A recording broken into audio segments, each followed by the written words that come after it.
अरे आप लोगों ने डॉपलर वाला सारा कर लिया ना, पीछे का रिफ्लेक्शन वाला और वो सब, यानी छोड़ दिया मैंने जहाँ पे छोड़ा था, या थोड़ा आपने नहीं पढ़ा खुद में? पहले मेरे को अकाउंट बता दो कितना है, यदि कम होगा तभी उनको बोलेंगे, नहीं बोलेंगे। अपन कितने मैनेज कर सकते हैं? 100 एक कर लेंगे। ठीक। हाँ, क्या कह रहे हो? बंद कर दे गोविंद, प्लीज फैन बंद कर दे। ठीक है, उसको भी करेंगे।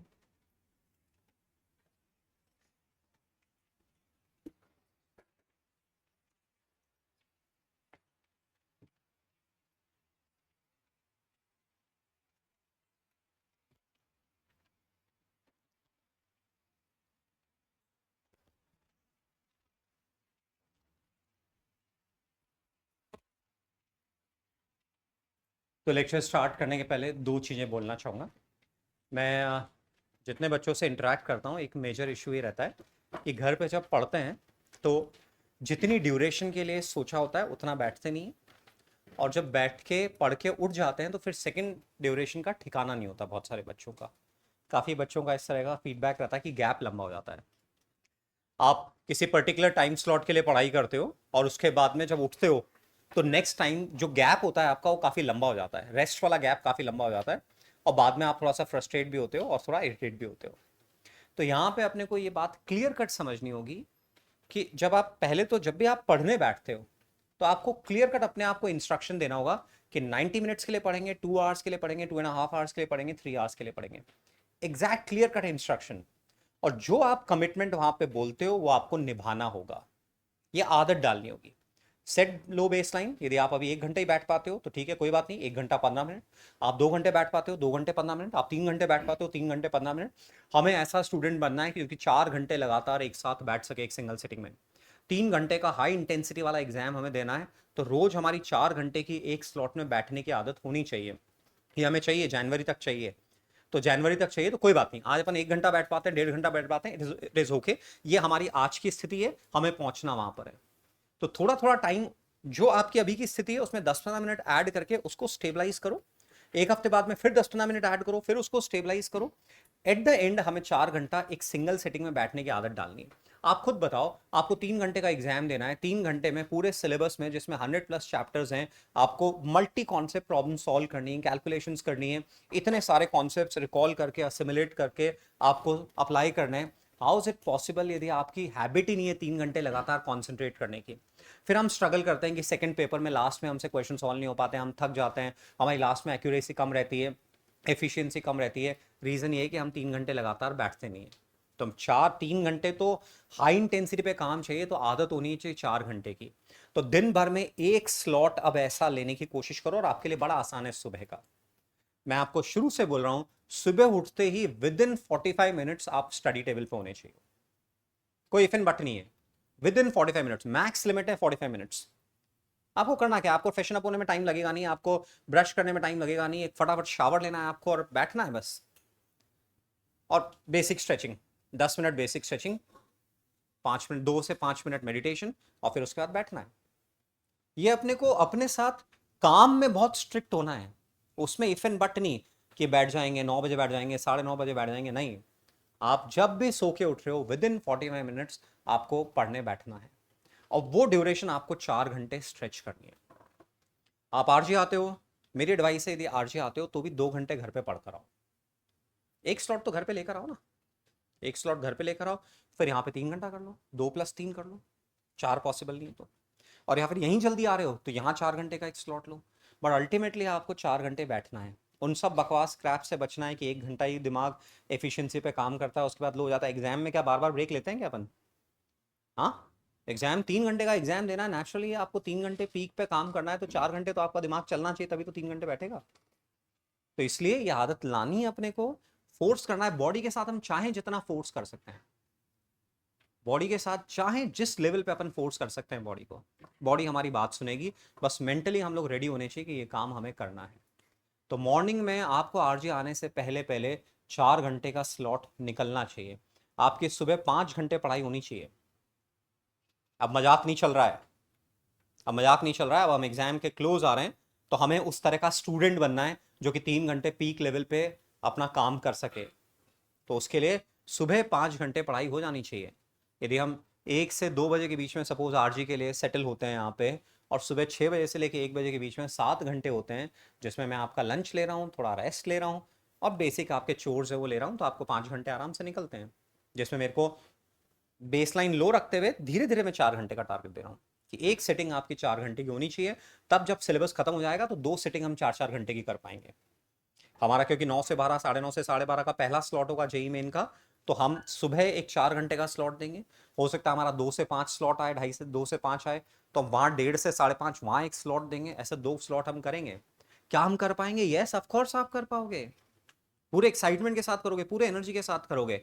बस अभी उसकी नींव की रखनी है कि अपने को डेली बेसिस पे काम करना है। मुझे ओके करो कि आप ऐसा करोगे, और 2-4 दिन 5 दिन रेगुलर मेरे को ब्रीफ करो कि यस हो रहा है, ये हम बैठ रहे हैं। हमारे साथ सिस्टम बनाना है, हमारे साथ कनेक्ट होके सिस्टम बनाना है। कोई भी मैसेज जो मैं किसी स्टूडेंट का फॉरवर्ड करता हूँ, मैंने आज ग्रुप पे भी भेजा, अपने को एक वेव क्रिएट करनी कि हर कोई एक दूसरे से इंस्पायर हो रहा है। तो यदि मैं कोई भी मैसेज भेजता हूँ उसको एक्नॉलेज किया करो, अप्रोप्रिएट इमोजी के साथ एक्नॉलेज किया करो, अपने पेरेंट्स को भी बोला करो एक्नॉलेज करे, so that we are able to create a wave, एकदम रेजोनेंस वाली स्टेट हो। हम में से हर कोई एनर्जेटिक है, हम में से हर कोई पूरे एंथुजियाज्म से भरा हुआ है कि नहीं मुझे पढ़ना है, मुझे अच्छा स्टूडेंट बनना है, मुझे वैसा स्टूडेंट बनना है जो कि अच्छा स्कोर कर सके। मैं कभी नहीं बोलता हूँ मुझे अच्छा स्कोर लाना है, मैं बोलता हूँ मुझे अच्छा स्कोर लाने लायक स्टूडेंट बनना है। यदि मैं बन गया तो ले आऊंगा, और मैं कितना ही सोचूं, बट यदि मैं वो इस तरह का स्टूडेंट हुई नहीं तो मैं कैसे वो स्कोर लाऊंगा? तो वो ये हमारे हाथ में भी है कि हम उस तरह का स्टूडेंट बन पाए। तो सुबह आरजी आने से पहले पहले आपका 5 घंटे का मैंने टारगेट दिया हुआ है। बैठना है, आपको बस बैठना है। आपको ऐसा स्टूडेंट बनना है जो कि गर्दन झुका के 4 घंटे बैठ सकता है। वही विनर होगा, वही अच्छा कर पाएगा। जिसकी गर्दन ऐसे उठती नहीं है।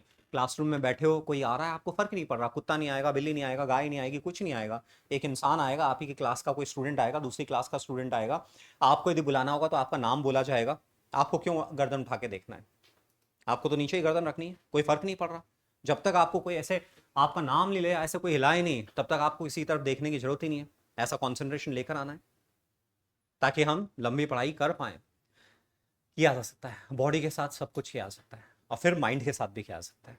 दोनों चीज़ें करी जा सकती है, और आप लोग तो बहुत अच्छे से कर सकते हो, क्योंकि आपकी लाइफ स्टेक पर है। आपकी लाइफ स्टेक पर है, पहली चीज। और दूसरी चीज कि आपके अंदर वो न्यूरोप्लास्टिसिटी है, आपके अंदर वो फ्लेक्सिबिलिटी है। फिजिकली भी आपके अंदर एक्सेप्शनल फ्लेक्सिबिलिटी है, और न्यूरोलॉजिकल लेवल पे भी आपके अंदर एक्सेप्शनल फ्लेक्सिबिलिटी है। आप चाहो जैसे अपने आप को ढाल सकते हो। आप यदि आज की तारीख में 6 पैक एप्स बनाना चाहो तो आप बहुत जल्दी बना सकते हो, क्योंकि आपकी बॉडी में बहुत ज़्यादा चेंज होने की कैपेसिटी है। तो ऐसा कुछ भी जो हम अपनी बॉडी के साथ करना चाहें, आपको फुल मैराथन रन करनी है, विद इन 3 मंथ्स आप अपने आप को ट्रेन कर सकते हो। आपके अंदर डेफिनेटली ऐसी तरह की फ्लेक्सिबिलिटी है, स्ट्रेंथ है, स्टैमिना है। आप जो करना चाहो कर सकते हो, बस मेंटली अपने अंदर वो रेडीनेस होनी चाहिए। तो सुबह बकवास नहीं होगी। सुबह का टाइम हमारा बहुत कीमती समय, एक्सेप्शनली कीमती समय, जो कि किसी भी XYZ चीज में नहीं जाना चाहिए। सुबह किसी की तरफ देखना भी नहीं है। पेरेंट्स को बेसिक ग्रीट कर दिया अपन ने, घर में दादा दादी हैं, कोई और है, उनको एक्नॉलेज कर दिया, बेसिक ग्रीट कर दिया। बाकी अपने को किसी से मतलब ही नहीं है, बिल्कुल मतलब नहीं है। अपना कमरा, आरजी या जो भी है, और वहां बैठना है, पढ़ाई करनी है। 4 घंटे का स्लॉट, टोटल 5 घंटे, ये आपका टारगेट है। ये पहली चीज हुई। दूसरी चीज, जब भी हम पढ़ने बैठते हैं, स्टडी प्रोटोकॉल, जो क्लास का प्रोटोकॉल है वही मैं आपको बार बार बोल रहा हूँ। जो लोग फॉलो नहीं कर रहे हैं, फिर से उनको बोल रहा हूँ, पढ़ना लिखना हमारी ज़िंदगी का सबसे खूबसूरत काम है, सबसे इंपॉर्टेंट काम है। और ये हम जितना अच्छी तरह से करेंगे, जितना खुश होकर करेंगे, जितना एक्साइटमेंट के साथ करेंगे, हमारा ब्रेन उतने ही ज़्यादा रिसोर्सेज हमें अवेल कराएगा, हमारा अंदर से पढ़ने का उतना ही मन करेगा। तो जब भी हम पढ़ने बैठें, हम आंखें बंद करके चेहरे पे स्माइल लाएं कि मैं अपनी ज़िंदगी का सबसे इंपॉर्टेंट खूबसूरत काम कर रहा हूँ। आपके चेहरे पे स्माइल हो, आप खुद को ध्यान दिला रहे हो, ये काम मेरा सबसे इंपॉर्टेंट है। मैं वैसा स्टूडेंट बनना चाहता हूँ जो कि इंडिया के टॉप इंजीनियरिंग कॉलेज में एडमिशन ले पाए। वैसा स्टूडेंट बनना चाहता हूँ। मैं ये नहीं कह रहा हूँ कि मुझे इंडिया की टॉप इंजीनियरिंग कॉलेज में जाना है, मुझे आईआईटी बॉम्बे जाना है, मुझे नहीं, मुझे आईआईटी बॉम्बे जाने लायक स्टूडेंट बनना है। इवन आपको आईआईटी बॉम्बे जाना है तो आप ये मत बोलो मुझे आईआईटी बॉम्बे जाना है, मुझे आईआईटी बॉम्बे जाने लायक स्टूडेंट बनना है। देखो इसमें ओनरशिप है। व्हेन आई से मुझे ऐसा स्टूडेंट बनना है, तो कंप्लीट ओनरशिप अपने पास में, ये सब कुछ आपके हाथ में। जब मैं बोलता हूँ कि मुझे आईआईटी बॉम्बे जाना है, तो वो आपके पास नहीं है। हो सकता है नहीं जा पाओ, हो सकता है नहीं जा पाओ, दिल्ली जाओ, किसी और कॉलेज में जाओ, और उसमें टेंशन है, क्योंकि वो जो चीज़ हमारे हाथ में नहीं है उसको हम बोलेंगे ना, तो थोड़ी टेंशन नेचुरल दिमाग लेकर आएगा, क्योंकि अंदर वाला जानता है कि सब कुछ अपने हाथ में नहीं। बट वैसा स्टूडेंट बनना 100% अपने हाथ में, 100% अपने हाथ में। वो डिसिप्लिन, वो कमिटमेंट, वो डिवोशन, वो सरेंडर, वो ऑनेस्टी लेकर आना 100% हमारे हाथ में। तो वो ओनरशिप में चाहता हूं। तो आप जब पढ़ने बैठो, आप अपना ब्रॉड कॉन्टेक्स्ट ध्यान करो कि मुझे वैसा स्टूडेंट बनना है। जिस भी आईआईटी में आप जाना चाहते हो, जो भी कॉलेज में आप जाना चाहते हो, मुझे वैसा स्टूडेंट बनना है। वो आप उसी से स्टार्ट कर रहे हो। आपके पढ़ने का उद्देश्य क्या है? आपका पढ़ने का उद्देश्य नहीं कि टेस्ट, नेक्स्ट टेस्ट में रैंक अच्छी लेकर आनी है, नेगेटिव मार्किंग कम करनी, ये करना है, वो करना है, हीट ट्रांसफर फिनिश करना है, ये फिनिश करना नहीं। वो तो छोटे छोटे गोल्स हैं। टोटालिटी में बड़ा गोल क्या है आपका, कि आप ये करना चाहते हो। वो आपको रिपीटेडली आपको अपने ब्रेन को सिग्नल देना है कि मैं पढ़ने इसलिए बैठ रहा हूँ, मेरा पढ़ने का उद्देश्य ये है, इसलिए मैं पढ़ने बैठ रहा हूँ। तो गोल आप अपने आप को दिमाग में दो, ताकि छोटी छोटी चीजों से आपका ध्यान हटे, कि किसी से आपका कुछ लड़ाई झगड़ा हो गया, कि कुछ और मैसअप हो गया, आपको बहुत ट्रिवियल चीजें लग रही है, क्योंकि आपका गोल आपका इतना बड़ा है, आपको उसके लिए रेडी होना है। तो क्लियरली आप अपने आप को बोल रहे हो। आप उसके बाद में अपने आप को ग्राउंडिंग कर रहे हो, जो अभी हमने क्लास में किया। ये पूरी ग्राउंडिंग टेक्निक हमारी एज इट इज हर स्टडी सेशन के पहले होनी चाहिए। अस्तु मां सद्गम है, ये पूरी प्रेयर होनी चाहिए। साथ में हनुमान चालीसा, आप कोई और गायत्री मंत्र, कुछ भी और बोलते हो, बहुत अच्छा है, बहुत ही अच्छा है, ताकि थोड़ा माइंड और स्टेबलाइज हो। उसके बाद में क्लियर कट डायरेक्शंस की, क्या पढ़ेंगे, कितनी देर पढ़ेंगे, क्या माइंडसेट रखेंगे, डिफिकल्टीज आएगी तो कैसे हैंडल करेंगे। क्लियर कट अपने ब्रेन को आपको पर्सपेक्टिव देना है कि ये पर्सपेक्टिव है। क्वेश्चन सॉल्व नहीं होंगे तो ऐसे इसको हैंडल करना है। एआई यही तो है। एआई में क्या करते हो, आपको क्लियर कट उसको इंस्ट्रक्शन देने होते हैं। मतलब अभी तो ऐसा होता है ना कि जेमिनाई में आपको कुछ देना है तो पहले चैट जीपीटी को आप बोलो, चैट जीपीटी पूरा आपको 1 2 पेज 3 पेज का पूरा लिख के देगा, एग्जैक्ट प्रॉम्प्ट लिख के देगा। और वो प्रॉम्प्ट फिर जेमिनाई को दोगे तो जेमिनाई आपको शानदार आउटपुट देगा। मल्टीपल एआई, एक एआई से हम प्रॉम्प्ट जनरेट कर रहे हैं और वो प्रॉम्प्ट हम दूसरे एआई को दे रहे हैं, तो एआई आपको डिजायर्ड आउटपुट दे रहा है। एआई को आपने ऐसे बोल दिया, बस मुझे एक अच्छा सा राइटअप दो, बहुत ही सबस्टैंडर्ड राइटअप आपको देगा। आपको उसको क्लियर कट, जितना डिटेल में आप उसको इंस्ट्रक्शन दे सकते हो आप दोगे, तो वो उतने ही रिसोर्सेज अलोकेट करके आपका काम करके देगा। मैं सही बोल रहा हूं जो लोग एआई को यूज में लेते हैं? एग्जैक्टली यही हमारे साथ है। हम अपने माइंड को जितना डिटेल्ड इंस्ट्रक्शन देंगे, सोचने का पैटर्न देंगे कि इसको ऐसे देखना है। अपन एक्सरसाइज अटेम्प्ट करने बैठे हैं, पहला एक्सरसाइज सॉल्व करना सबसे इंपॉर्टेंट काम है। तू जब तक क्वेश्चन सॉल्व नहीं करेगा तो थ्योरी ट्रैप में फंसा रहेगा, और तेरे से एग्जाम में क्वेश्चन नहीं होंगे, तो बर्बाद होगा इस कॉन्टेक्स्ट में, अच्छा नहीं कर पाएगा। एक्सरसाइज सॉल्व करना बहुत इंपॉर्टेंट है। आपने दिमाग को सिग्नल दे रहे हो कि एक्सरसाइज सॉल्व करना बहुत इंपॉर्टेंट है। एक्सरसाइज में डिफिकल्ट क्वेश्चंस को पेशेंटली रीड करना बहुत इंपॉर्टेंट है। क्वेश्चन सॉल्व करना हमारा टारगेट नहीं है, नहीं होता है, उसको ग्रेसफुली एक्सेप्ट करना है। There is an opportunity, hidden opportunity in that, कि आप 2 बार उसको रीड करो अच्छी तरह से। नहीं होता है तो पेशेंटली उस क्वेश्चन को आगे के लिए लिख के छोड़ो और आगे नेक्स्ट क्वेश्चन पे मूव करो। आपको अपने आप को सोचने का तरीका देना है। नहीं दोगे तो डिफॉल्ट थिंकिंग ही आएगी। आप फ्रस्ट्रेट होगे, आप डिसअपॉइंट होगे, आप पढ़ना छोड़ोगे, उस टाइम पे उठ जाओगे और फिर जबरदस्ती धक्का देके पढ़ोगे। तो आपको अपने ब्रेन को रिपीटेडली बार बार उसको करेक्ट पर्सपेक्टिव देना है, कि अंदर एकदम डीप लेवल पे प्रोग्रामिंग ऑल्टर हो जाए कि भैया कोई फर्क ही नहीं पड़ता, हमें तो क्वेश्चन अटेम्प्ट करने हैं, हमें तो सीखना है, हमें तो नई नई लैंग्वेज पढ़नी है, अडेप्ट होना है, और जो नहीं होगा उसको डिस्कस करना है। तो ऐसे clear cut, this is AI, आप उसको इंस्ट्रक्शन दे रहे हो और उसके अकॉर्डिंगली वो आपको आउटपुट देगा। तो एग्जैक्ट वे में उसको इंस्ट्रक्शन दो। पढ़ने लिखने का काम पहले पूरी तैयारी के साथ करने बैठो, सबसे इंपॉर्टेंट काम है। तो दिमाग को क्लियर कर इंस्ट्रक्शन दे रहे हैं, क्या पढ़ेंगे, कितनी देर पढ़ेंगे, डिफिकल्टीज आएगी तो क्या होगा, मन विचलित होगा, कहीं और जाने का करेगा, उठने का करेगा, तो क्या करना है, सब कुछ पहले सोचोगे और फिर सिस्टमैटिकली आप पढ़ाई कर रहे हो। उसके बाद में जब पढ़ाई फिनिश हो गई है, आईज क्लोज करके पहले चेहरे पे स्माइल लेकर आ, हमने अपना कमिटमेंट निभाया, आपने सबसे इंपॉर्टेंट काम किया। खुद का नाम लेके बोलना है, very good Darshan, keep it up, ऐसे ही बैठना है तेरे को। अपने को आउटपुट से अपना असेसमेंट नहीं करना है। हमारी डिफॉल्ट क्या होती है, डिफॉल्ट ये होती है हम 20 क्वेश्चन ट्राई करते हैं, हमसे 10 होते हैं, हम फ्रस्ट्रेट होके उठते हैं। हमें खुश होके उठना है, इर्रेस्पेक्टिव ऑफ द आउटकम, खुश होके उठना है। ये बहुत इंपॉर्टेंट है अंदर की ट्रेनिंग के लिए, कि आप हर पढ़ाई के सेशन के बाद में खुश होके उठो, सेटिस्फाई होके उठो, एक्साइटमेंट के साथ उठो, समराइज करके उठो, और नेक्स्ट स्टडी सेशन के लिए टाइम पहले से फिक्स अप करके उठो। जब भी आप ब्रेक लेते हो, नेक्स्ट स्लॉट आपको क्लियरली मालूम होना चाहिए, ब्रेन के पास क्लियर सिग्नल होना चाहिए और अनाउंस्ड होना चाहिए। घर में हो तो जो घर में उस समय है, मम्मी है, पापा है, कोई भी है, आप उनको बोलोगे कि आप 15 मिनट बाद पढ़ने बैठ रहा हूँ, आधा घंटे बाद पढ़ने बैठ रहा हूँ, अनाउंस इट, ताकि उसको निभाओ। अपने कमिटमेंट बनाने हैं और उनको निभाना है, ताकि अंदर से अश्योरेंस आए, ताकि अंदर से कॉन्फिडेंस आए, हम अपना टाइम का सदुपयोग कर पाएँ, सही डायरेक्शन में कर पाएँ। तो क्लियरली आपको अनाउंस करना है। टीवी देखने बैठते हो, पहले अनाउंस करना है 15 मिनट देखूंगा। किसी भी काम में रैंडमली नहीं लगना है, आपको मालूम होना चाहिए कि वो काम आप क्यों कर रहे हो, टीवी क्यों देख रहे हो। रैंडमली बस दिमाग हो रहा है। यदि आपको अंदर से रेस्टलेसनेस आती है, रेस्टलेसनेस हटाने के बहुत तरीके हैं, मैंने आपको बता रखा है। पहले तो वॉच करो कि रेस्टलेसनेस आ रही है, पढ़ाई करने का मन नहीं कर रहा है। कौन है ये, आप हो या मन है?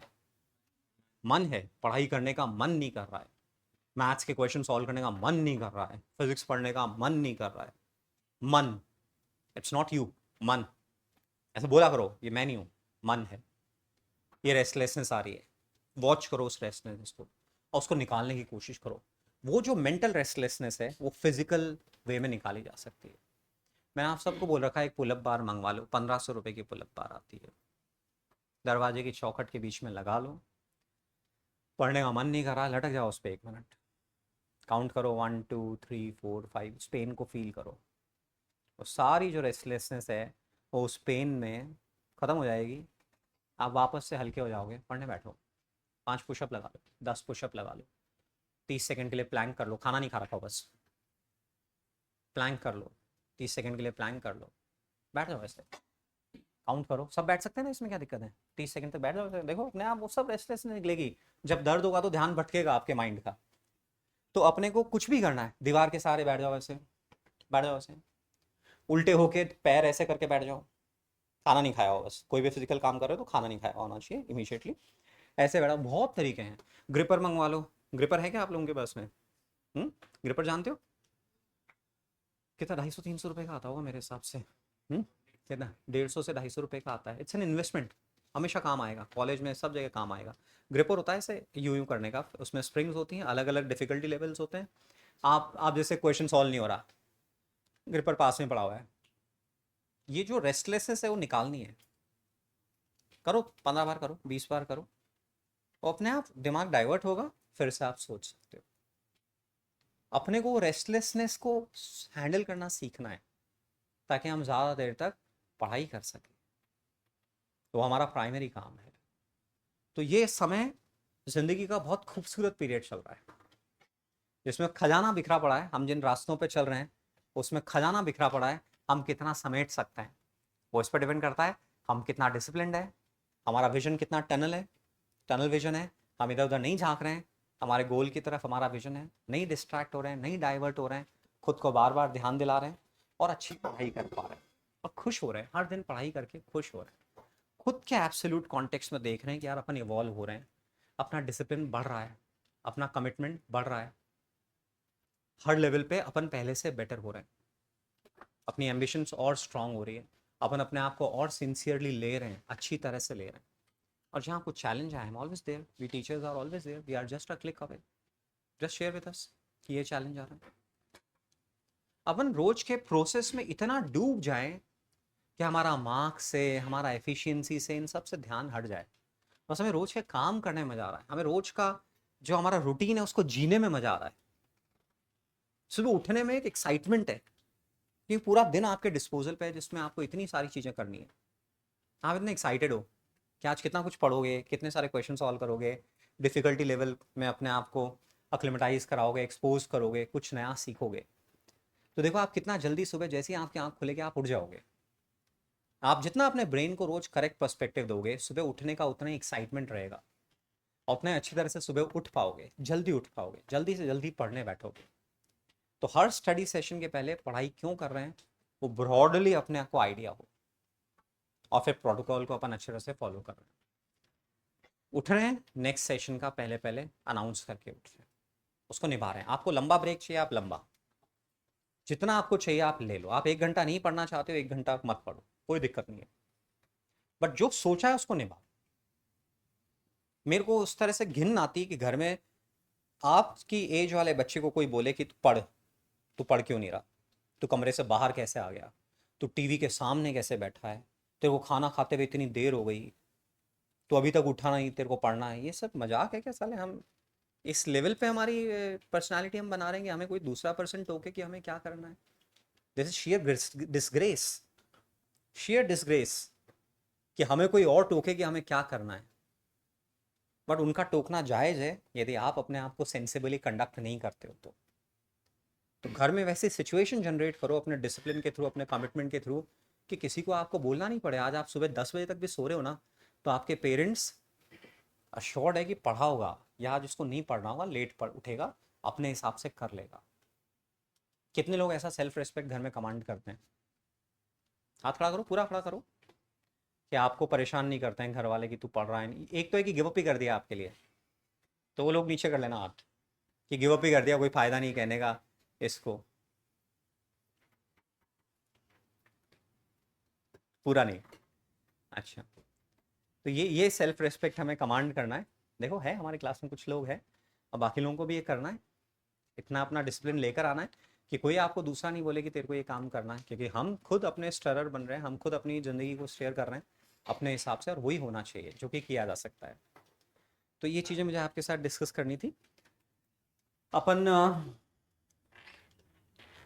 ये सब कर लिया था अपने। क्वेश्चन सॉल्व हो रहे हैं साइड शीट के?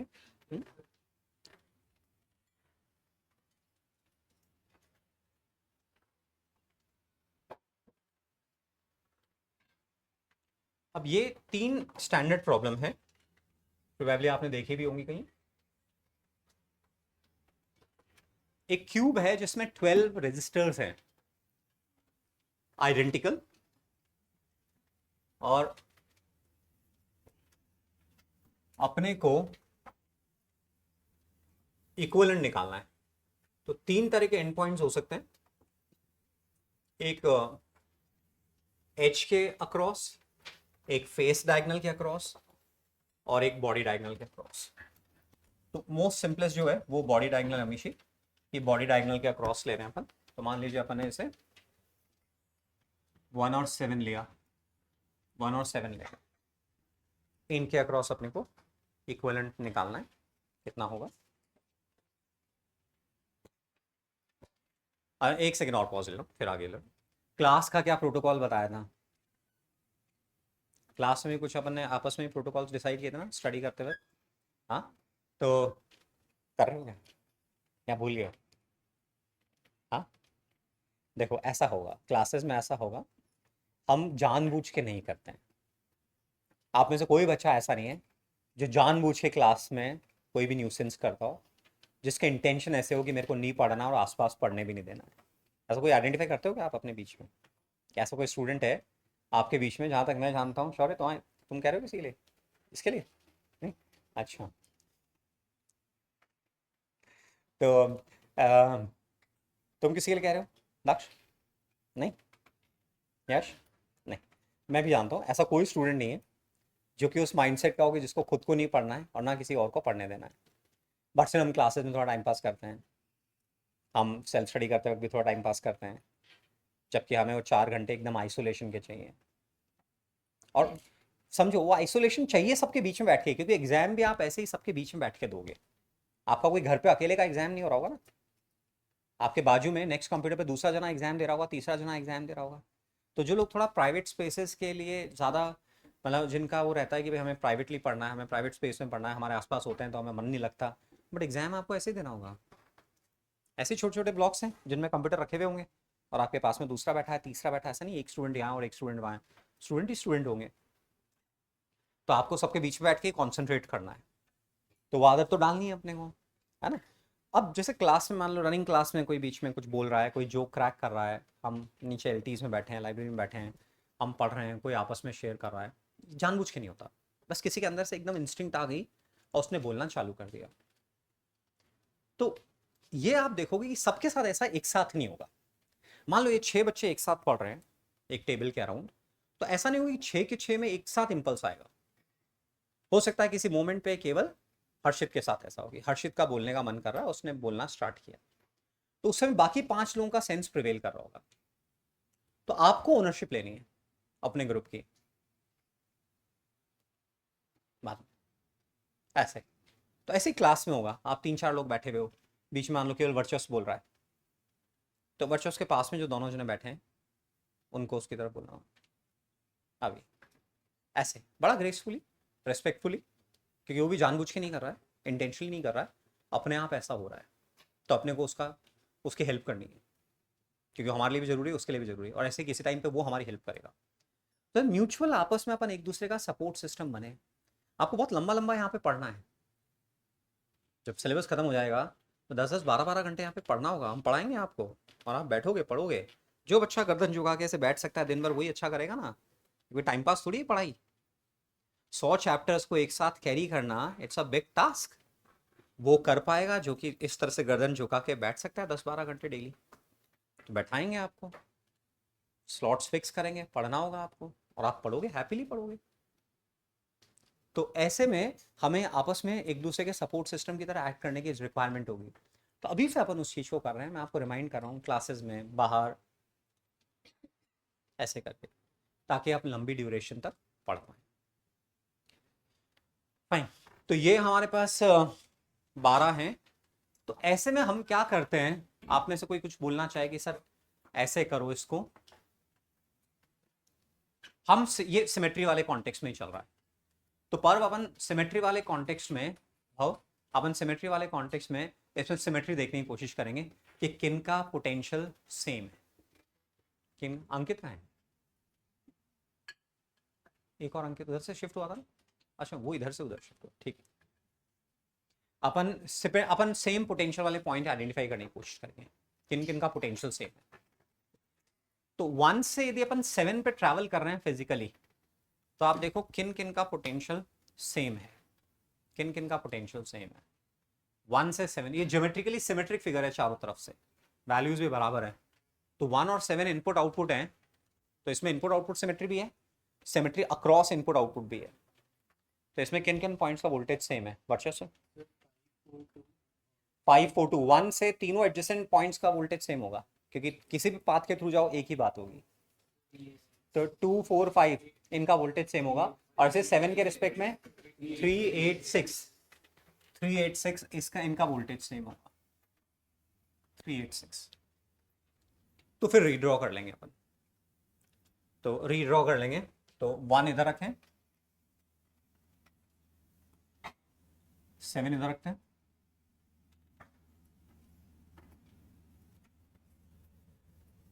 2 3 4,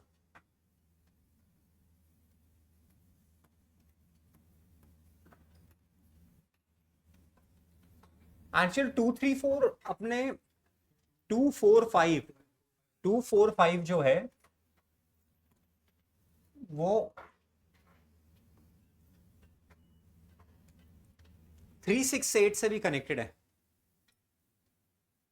तो इसलिए 3 6 8 को भी इनके बाजू में ही रखना है, और 3 6 8 7 से भी कनेक्टेड है, तो 7 और इन दोनों के पास में रखना है, क्योंकि दोनों से कनेक्टेड है, तो इसलिए 3 6 8 को अपन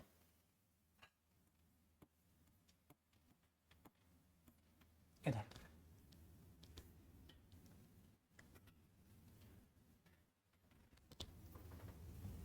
मानन 1 और 7 एंड पॉइंट्स है, तो 1 के लिए 2, 1 के लिए 4, 1 के लिए 5 आइडेंटिकल पॉइंट्स हैं 7 के रेस्पेक्ट में, कैसे भी जाओ एक ही बात है। सेम वे में 7 के रेस्पेक्ट में 8 4 3 आइडेंटिकल पॉइंट्स हैं, आप 7 से 1 वाया 8 जाओ, वाया 3 जाओ, वाया 6 जाओ, एक ही बात है, इसलिए इनको सेम वोल्टेज बोला अपन ने। तो अब रेजिस्टर्स कनेक्ट कर देंगे, तो 1 से 2 4 5 कनेक्ट हो रहा है,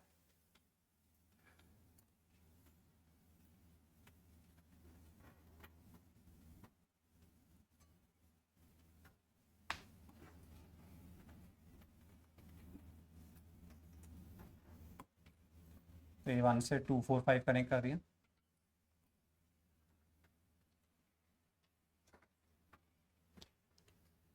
फिर 2 4 5 तीनों पॉइंट्स 3 6 8 से कनेक्टेड है, 2 3 6 से कनेक्टेड है, 4 3 8 से कनेक्टेड है, और 5 6 8 से कनेक्टेड है, तो टोटल 6 रेजिस्टर्स आएंगे। आप डायरेक्ट R/6 में लिख सकते हो, अलग अलग नहीं बनाना है। तो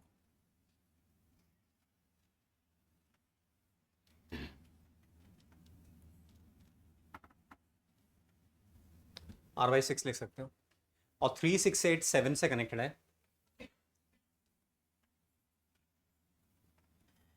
काउंट कर लेना है टोटल रेजिस्टर्स हम लोगों ने इनकॉर्पोरेट कर लिए क्या, तो अमीशी 12 रेजिस्टर्स हैं, 12 अपन इनकॉर्पोरेट कर लिए। तो ये हो गया हमारा भाव R/3 R/6 R/3, तो हो गया 5 R/6। तो R इक्वलेंट है R/3 plus R/6 plus R/3 5 R/6।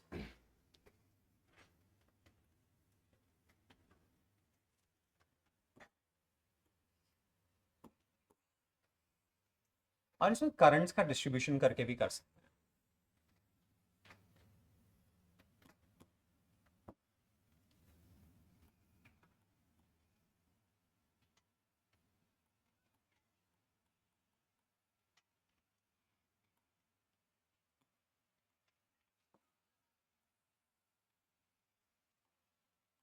तो मेन करंट अपन एक्स ले आते हैं,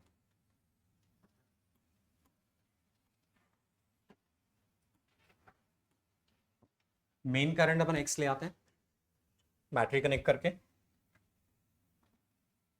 या आई ले लो, क्या ले रहे हो,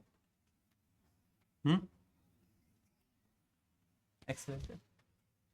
तीनों पाथ्स आइडेंटिकल हैं 7 पे रीच करने के लिए, इसलिए प्रेफर तीनों में 1/3 कर देंगे, x/3 x/3 x/3। अब जब 2 पे x/3 पहुंच रही है तो 7 पे रीच करने के लिए दोनों पाथ्स आइडेंटिकल हैं, इसलिए फर्दर x/6 x/6। 5 पे ऐसे जो पहुंच रही है x/6 x/6, और ऐसे जो 4 पे पहुंच रही है x/6 x/3। फिर इनपुट आउटपुट सिमेट्री से 7 पे उसी तरह से करंट्स आएंगी, तो इधर से भी x/3 आएगी, इधर से भी x/3 आएगी, इधर से भी x/3 आएगी।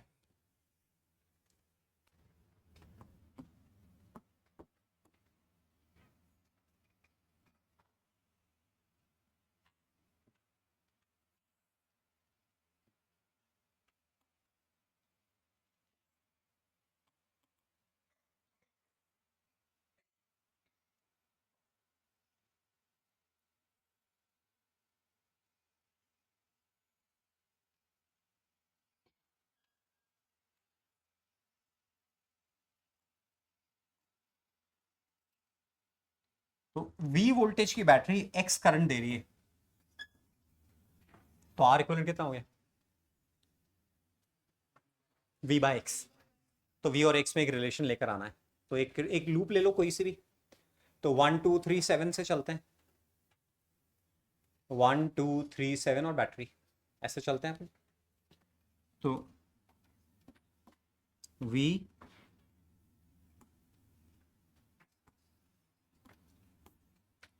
KVL लगाएं या KCL लगाएं, Kirchhoff current law, Kirchhoff voltage law. Voltage law मतलब लूप वाला, करंट लॉ मतलब जंक्शन वाला, कौन सा लगा, लूप वाला लगा, वोल्टेज लॉ लगाते। तो from KVL across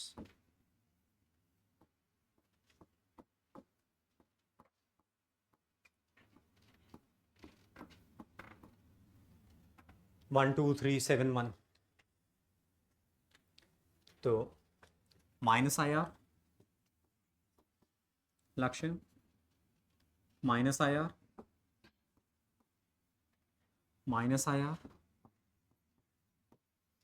plus V बराबर से, है ना। तो V/X की वैल्यू आ रही है 5R/X।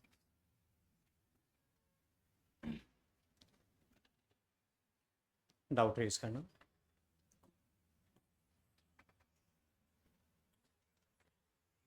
हाँ भाई, कर सकते हैं बिल्कुल। और फिर सिमेट्री देख लें। हाँ, फ्लिप भी हो जाएगा। पहले अंदर दबा लो, फिर फ्लिप बन जाएगा, फिर फ्लिप हो जाएगा। बड़ा स्क्वायर फिर छोटा स्क्वायर आपस में कनेक्टेड वो ऐसे, और फिर वो फ्लिप हो जाएगा, डायगोनल के लंग फ्लिप हो जाएगा, और फिर फर्दर सिंप्लीफाई हो जाएगा बिल्कुल।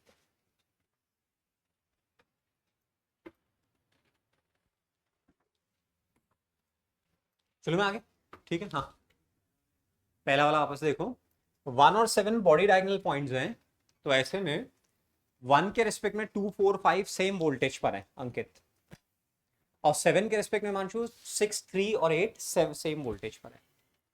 तो मैंने ऐसे उन पॉइंट्स के लिए एक सिंगल जंक्शन रखा और फिर रेजिस्टर्स कनेक्ट कर दिए, तो ये रीवायरिंग, ये रीड्रॉइंग में हो गया, और फिर मेरा इक्विवेलेंट आ गया। मेंस बिट सेट के लिए मैं याद ही रखूंगा कि बॉडी डायगोनल होता है तो 5R/6 होता है। स्टैंडर्ड सिचुएशन है, याद रख लेंगे इसको, 5R/6, ठीक है।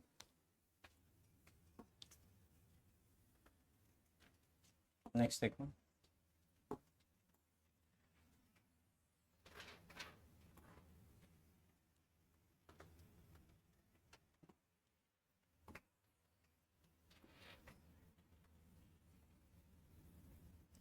अब हम ले रहे हैं फेज डायगोनल के पास।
तो जो दक्ष ने बोला था ऐसे दो स्क्वायर, ये वाला है 1,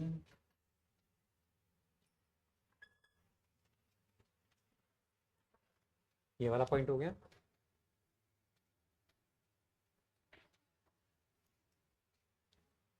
5 ये वाला हो गया, 8 7 6, और ये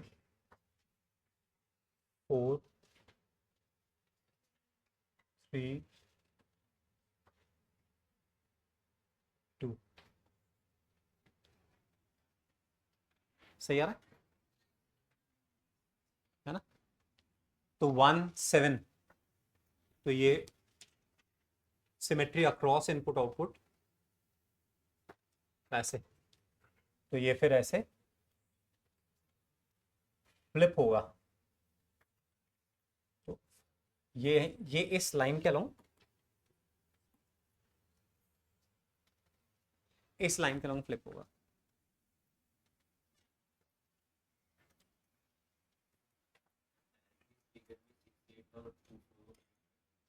सिक्स एट टू फोर को 6 8, हाँ मतलब ऐसे ऐसे दबा सकते हैं, क्यों दबा सकते हैं, थोड़ा सा 3D में विजुलाइज करने में दिक्कत होगी, तो जो कर लेते हैं वो ठीक है, अदरवाइज ऐसे अपन फिर इसको ऐसे फ्लिप करें, तो फिर ये इतना फिगर बनेगा, ये सब R/2 R/2 हो जाएंगे, बस इन पे कुछ नहीं आएगा, फिर इतना फिगर बचेगा, फिर 1 और 7 के अक्रॉस निकालना है, तो फिर आप देखोगे आगे फर्दर। ऐसे ट्राई करो।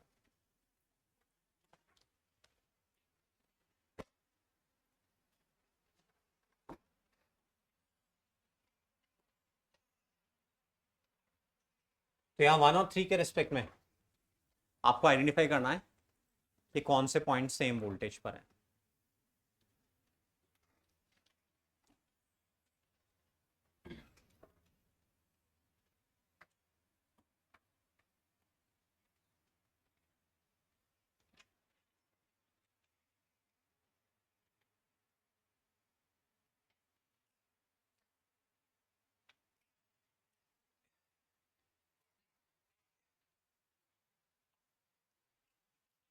इसमें भी सिमेट्री अक्रॉस इनपुट आउटपुट है,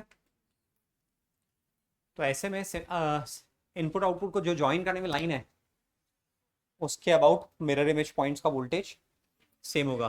तो 2 का मिरर इमेज कौन है? 4।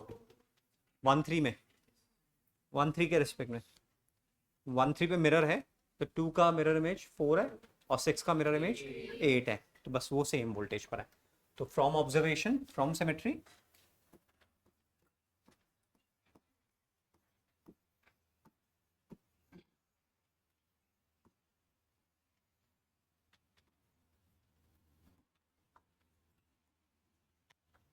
from symmetry V2 equals V4 and V6 equals V8।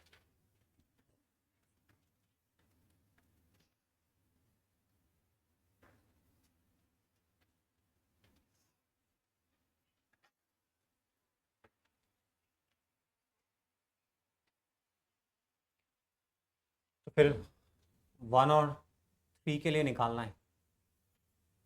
1 3 को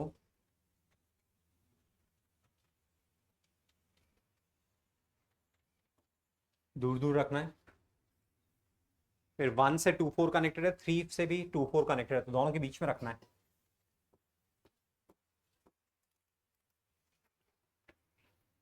फिर 1 से 5 कनेक्टेड है,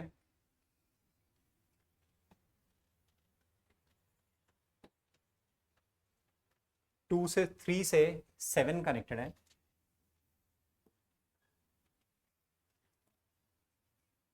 और 5 7 कौन दोनों ही 6 8 से भी कनेक्टेड है और 6 8 2 4 से भी कनेक्टेड है। तो इसलिए 6 8 को किधर रखना होगा? इनके अराउंड ही रखना रहेगा।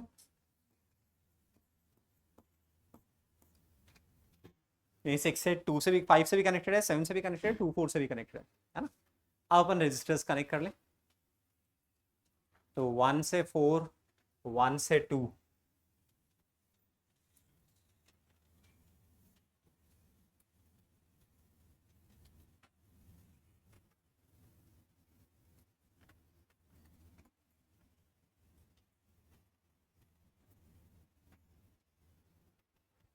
फिर ऐसे 3 2 और 4 से,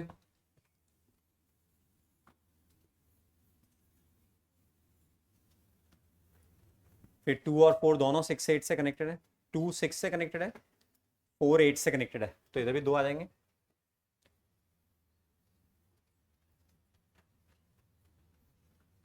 5 6 से कनेक्टेड है, 5 8 से कनेक्टेड है,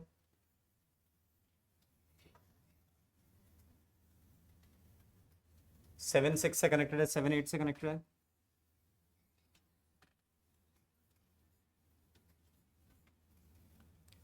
1 5 से कनेक्टेड है, 3 7 से कनेक्टेड है। देखो 12 हो गए क्या?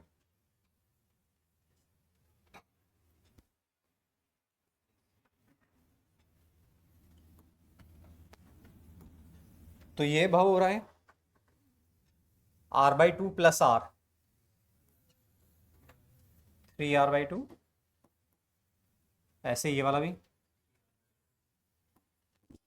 3R/2, R/2, R/2।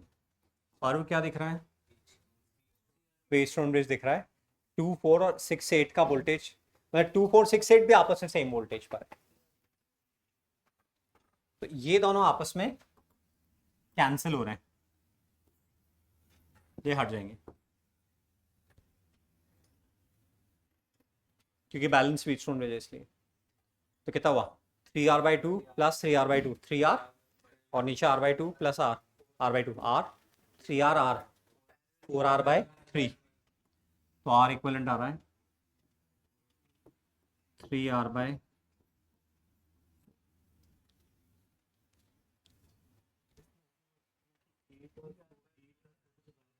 सिक्स और टू को बाहर करेंगे उसके बीच में वैसे नहीं जाएंगे क्योंकि ऐसे भी सिमेट्री है।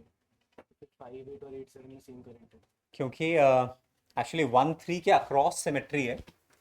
तो वही जैसे इनपुट आउटपुट सिमेट्री है, तो इनपुट आउटपुट सिमेट्री के अक्रॉस जो मिरर इमेज पॉइंट है, और आप बोल रहे हो कि 4 8 का वोल्टेज हम शुरुआत में ही सेम बोल दें, और किस रीजन से बोल रहे हो? में भी मतलब ऐसे सिमेट्री 1 3 के रिस्पेक्ट में देखना है आपने।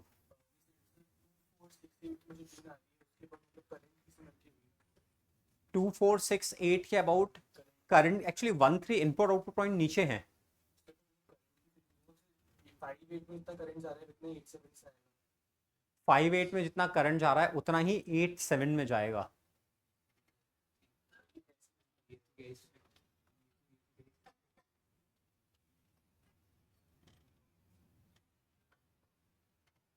मतलब ऐसा आ जाएगा हमेशा, आएगा हमेशा, बस आप पहली बार में जज कर पा रहे हो क्या? ये देखो,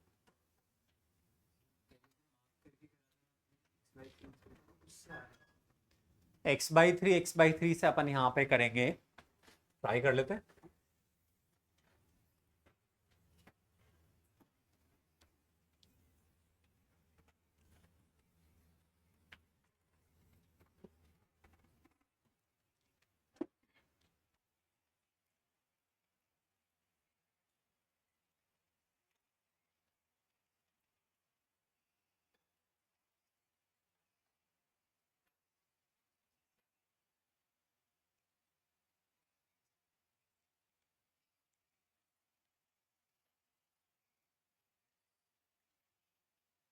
करें तो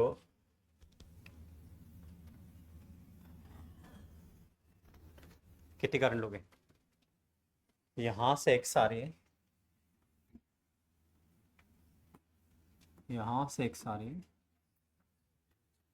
तो फिर x/3 नहीं, ये 2 4 5 तीनों सिमेट्रिक नहीं है, तो फिर क्या करना होगा? एक और वेरिएबल लेना पड़ेगा। तो यहाँ पे y करंट जा रही है, मान लो यहाँ पे y जा रही है, एक सेकंड, यहाँ पे y जा रही है तो इधर भी y जाएगी, और x-2y जाएगी, इधर से y आएगी, इधर से y आएगी, और इधर से x-2y जाएगी। अब जैसे ये डिस्ट्रीब्यूशन कर रहे हैं तो हमें मालूम पड़ रहा है ये y सीधी जा रही है, ये y सीधी जा रही है, तो ऐसे में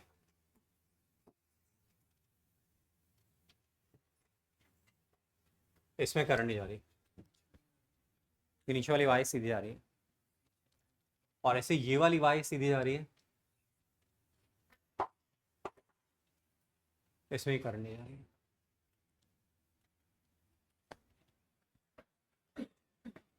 ठीक है, अब x-2y जो है 7 पे पहुंचने के लिए दोनों तरफ के रास्ते सिमेट्रिक हैं, तो इसलिए दोनों में हाफ हाफ डिवाइड करना पड़ेगा। x-2y/2, x-2y/2, और उधर से करंट जा ही नहीं रही है, तो ये करंट वापस x-2y/2, x-2y/2, ये ऐसे आ रही है, और दोनों मिलके x-2y होगी। और अपने को y को हटाना है,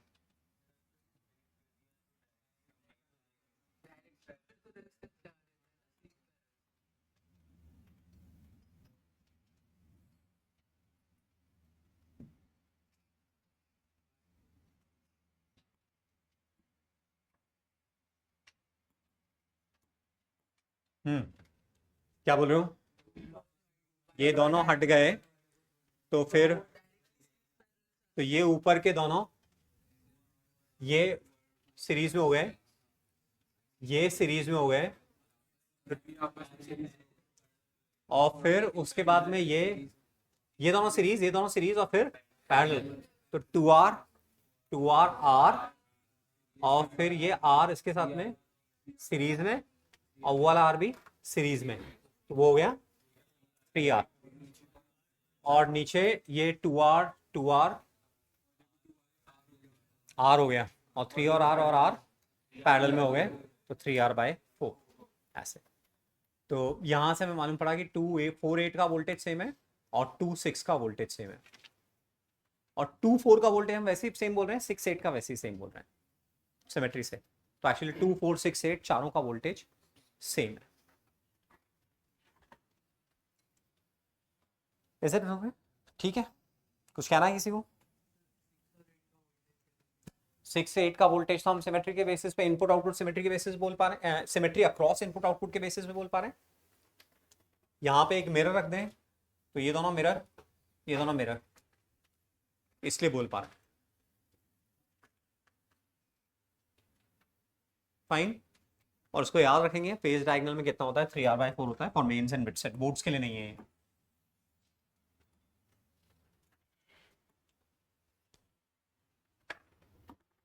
एक और बचा ना, एच के।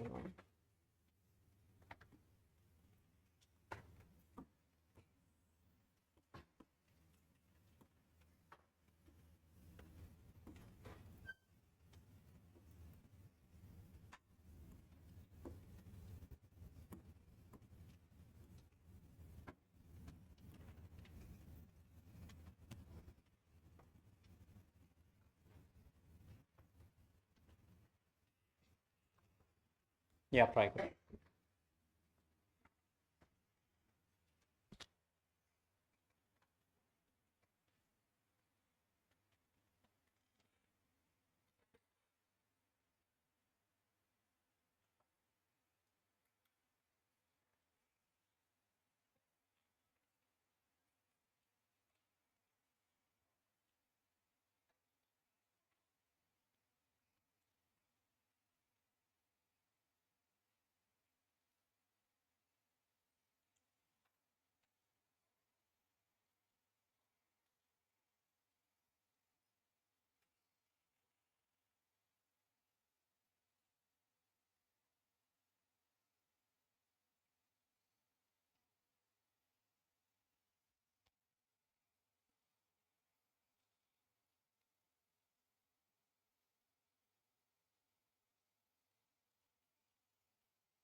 तो 1 के रेस्पेक्ट में कौन सा वोल्टेज सेम?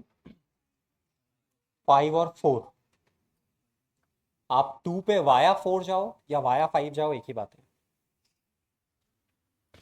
1 से ऐसे आओ, 1 से ऐसे आओ, एक ही बात है, बस वो पीछे की तरफ अलग हो गया, पूरा घूम के आना है।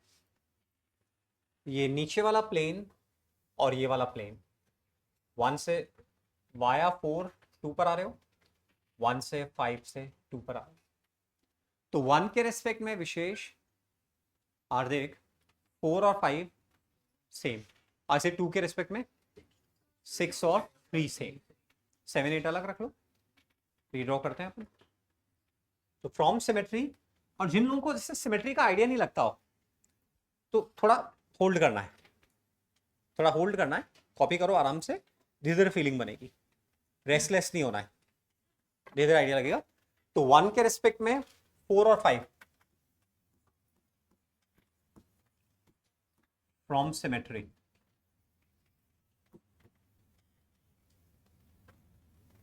V4 equals V5 and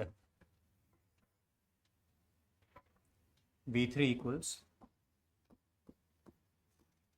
V6। तो अपन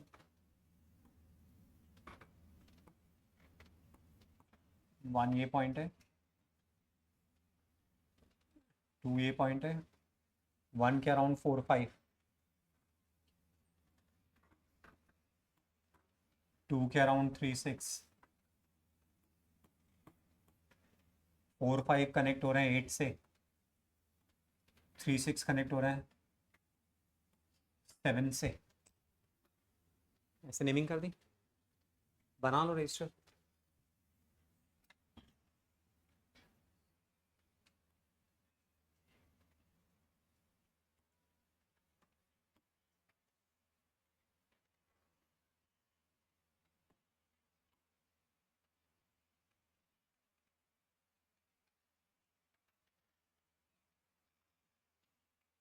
फोर और 5 8 से कनेक्ट हो रहे हैं,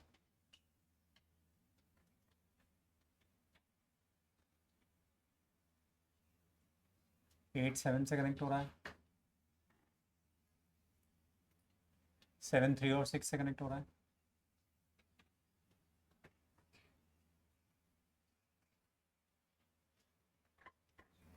3 6 2 से कनेक्ट हो रहा है,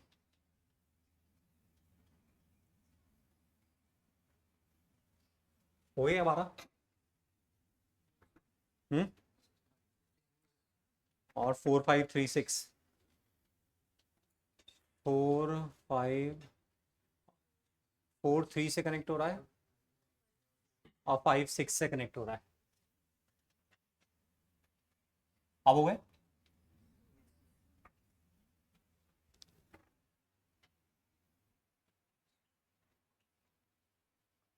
तो नॉर्मल सीरीज पैरेलल है, R/2 R/2 2R और 2R और R/2 पैरेलल, ये हो गया 2R/5, 2R/5 फिर R/2 और R/2 के साथ में सीरीज में 7R/5 और फिर 7R/5 R के साथ में पैरेलल में, तो R इक्वलेंट आ गया 7R/12। कोई भी रजिस्टर यहाँ पे रिमूव नहीं हो रहा है, कोई भी रजिस्टर रिमूव नहीं हो रहा है।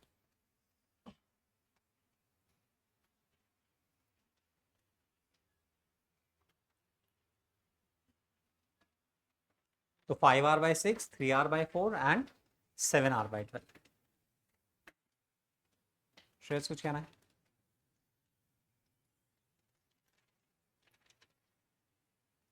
कर दो आगे, इसको लूप लॉ से करें, ट्राई करें।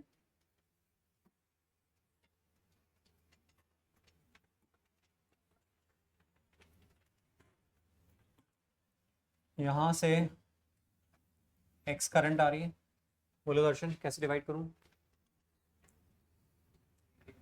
इधर y, इधर y, इधर x माइनस 2y, इधर से y, इधर से y, ये वापस x चलेगी, ठीक है।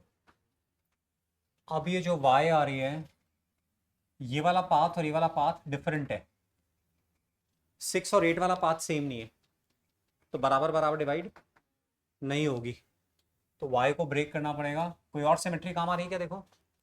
जैसे 5 से 8 जा रहे हैं वैसे 4 से 3 जा रहे हैं, 4 से 8 जा रहे वो भी देख लेते हैं, बट 5 में तो एक वेरिएबल इंट्रोड्यूस करना पड़ेगा, या किसी को दिख रहा है कि नहीं करना पड़ेगा, बोलो।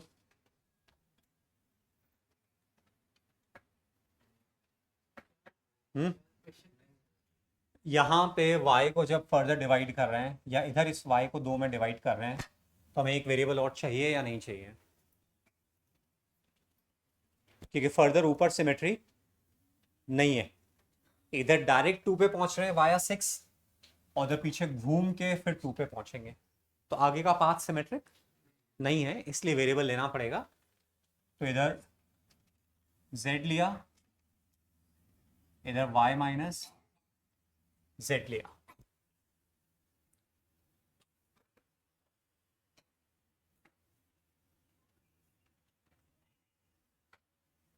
ये ठीक है। तो 6 पे इसी तरह से इधर से z आ रहा है, तो इधर से y माइनस z आना चाहिए। ये हो गया। और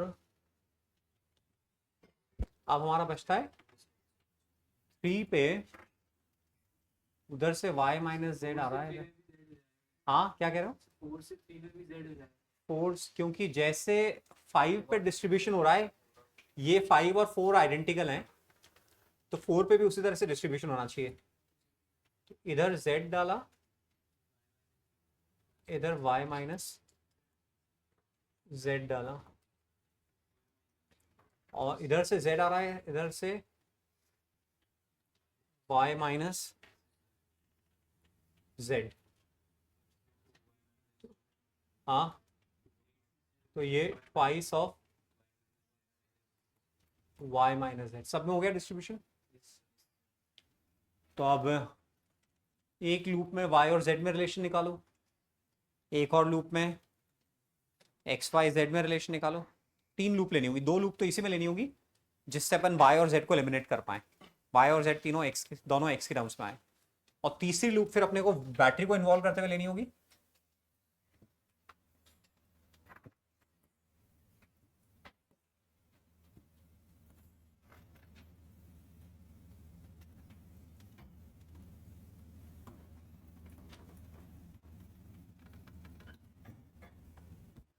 तब होगा।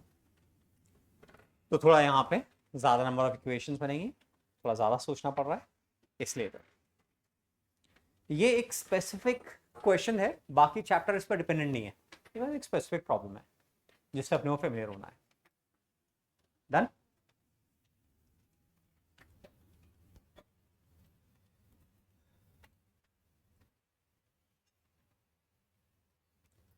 कांस्टेंट करंट सोर्स,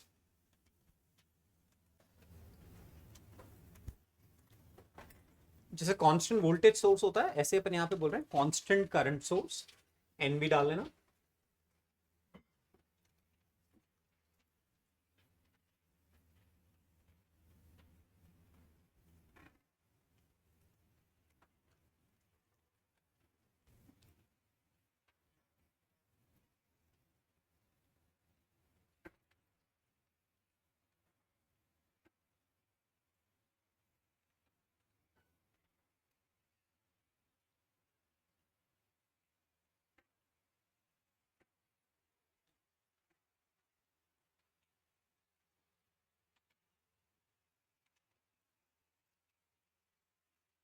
पहले आप ये टेक्स्ट लिखना,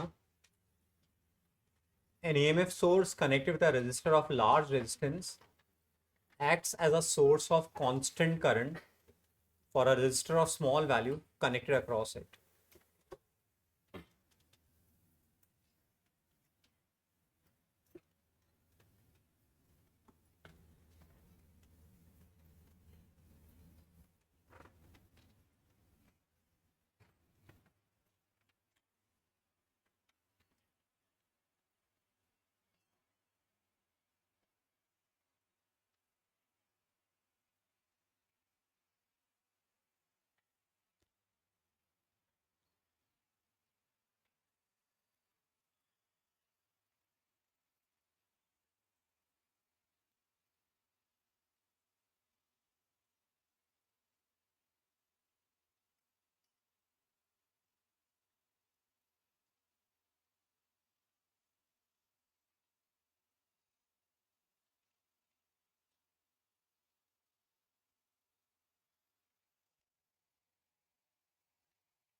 वन एब्सेंट है क्या अब से?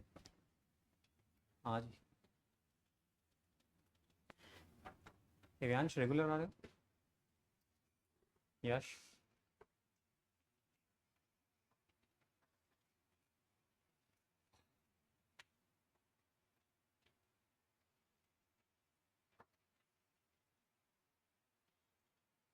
थोड़ा सोच के लिखना, सोचते भी जाना साथ में।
करो एक्सप्लेन।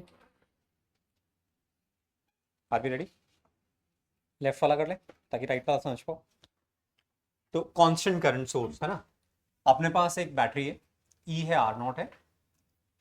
तो जो ई के साथ आर नॉट लगा हुआ है दैट इज वेरी लार्ज,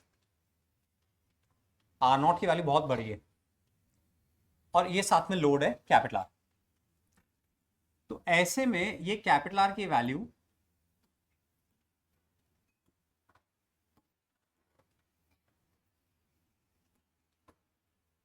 ये कैपिटल आर की वैल्यू कितनी भी हो, मतलब पहले इसमें करंट कितनी होगी, इस सर्किट में करंट कितनी होगी, इस सर्किट में करंट होगी E upon capital R plus small R, R naught, E upon R plus R naught. अब जैसे आर नॉट, आर बहुत छोटा है आर नॉट से, तो यहां आर रखो, capital R is very small as compare to R naught. जैसे ये 10,000 ओम है और ये 1 ओम है, तो यहां केवल 10,000 है, ये 10,001 है, ये 10,010 है, या 10,050 है, या 10,100 है। इस नंबर में चेंज बहुत ही नेग्लिजिबल होगा। तो कैपिटल आर में स्मॉल वेरिएशन के लिए, capital R is small as compare to R naught, capital R is very small as compare to R naught. तो कैपिटल आर में स्मॉल वेरिएशन के लिए जो कैपिटल आर में करंट आएगी उसमें वेरिएशन बिल्कुल नेग्लिजिबल होगा। तो we can treat this box as a source of constant current, कि इस बॉक्स के अक्रॉस अपन कैपिटल आर कनेक्ट करेंगे, से 1 ओम, 2 ओम, 3 ओम, 4 ओम, 5 ओम, 10 ओम, 50 ओम, 100 ओम, इसके अंदर अंदर कनेक्ट करेंगे। तो ऐसे में जो करंट वो विड्रॉ होगी वो अप टू 2 डेसिमल प्लेसेस तक मोर ओवर सेम होगी।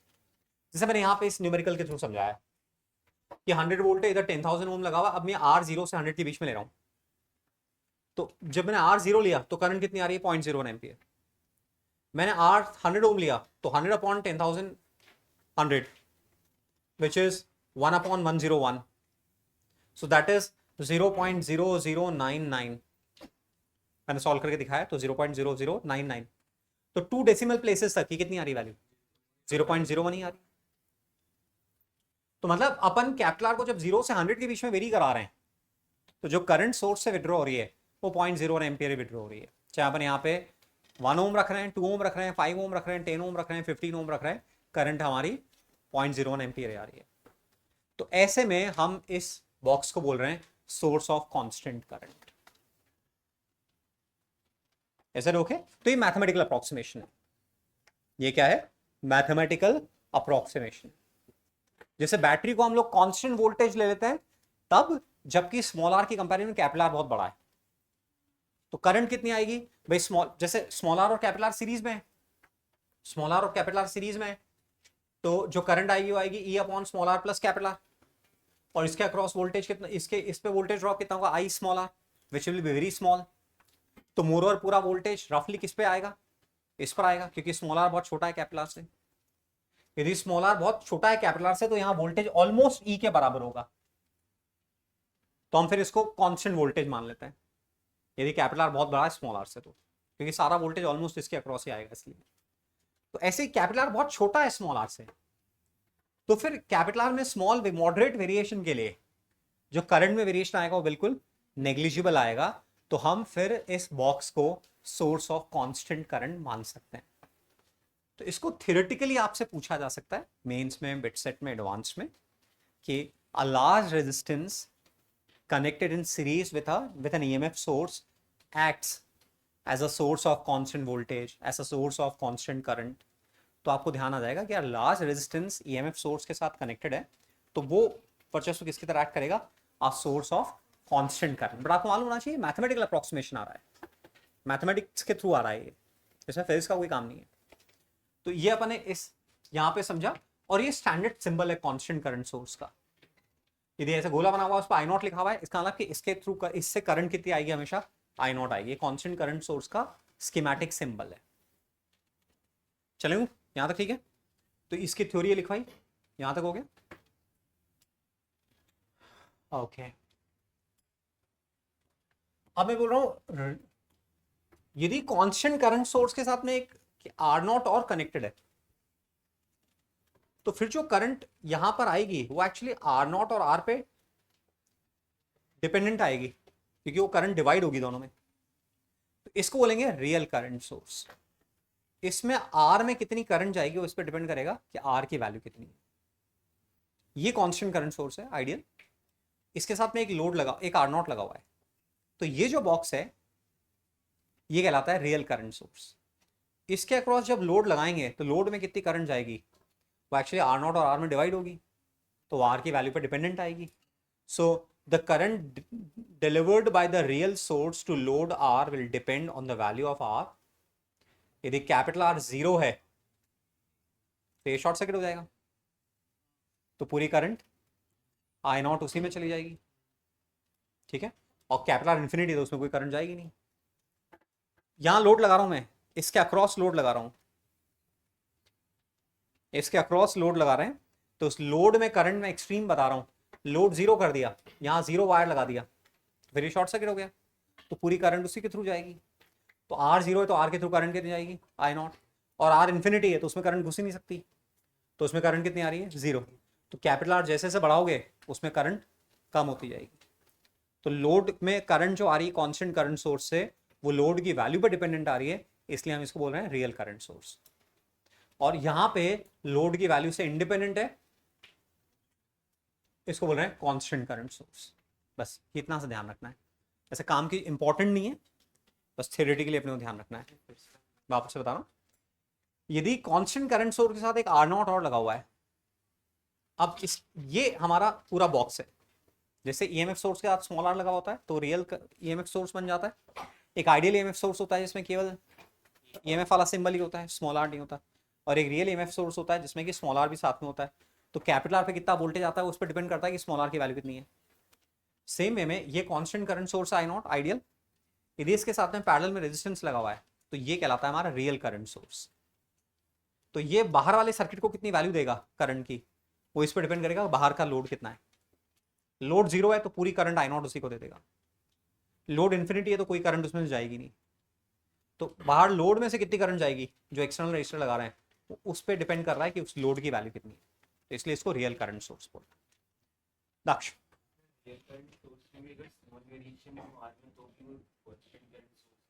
ऐसा हो जाएगा क्या? क्या पैरेलल में है तो फिर रेशियो चेंज होता रहेगा ना करंट के डिस्ट्रीब्यूशन का।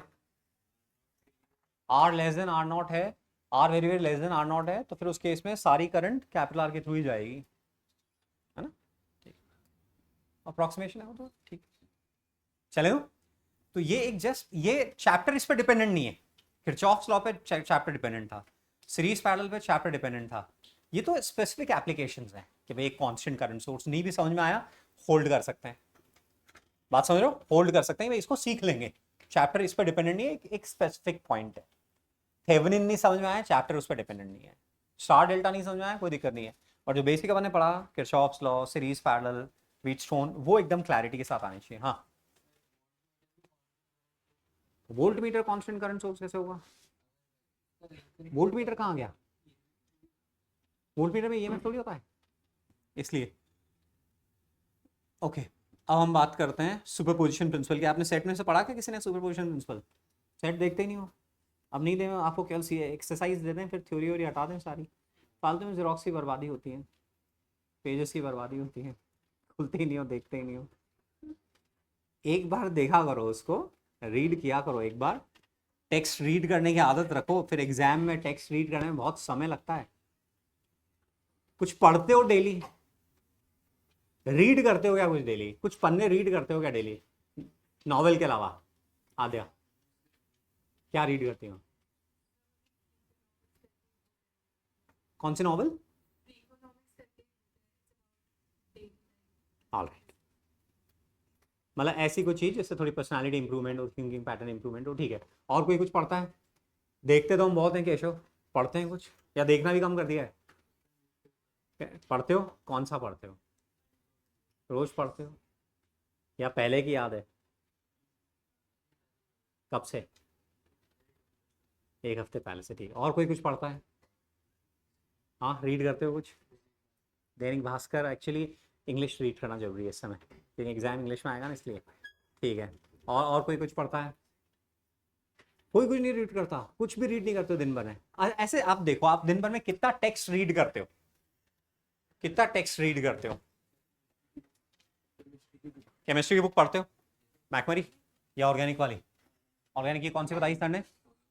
सोलोमन्स पढ़ते हो? सोलोमन्स पढ़ते हो?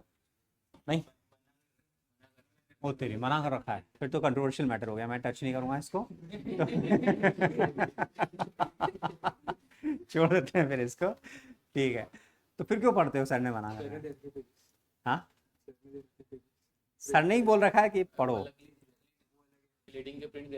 हाँ, क्लेडन पढ़ने के लिए बोला हुआ है, सोलोमन के लिए मना किया है, क्लेडन पढ़ने के लिए बोला है।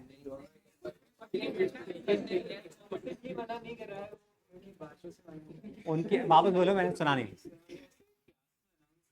कि ये नहीं पढ़नी है, पर सर ने रेकमेंड करा है कि पढ़ने की जरूरत नहीं है।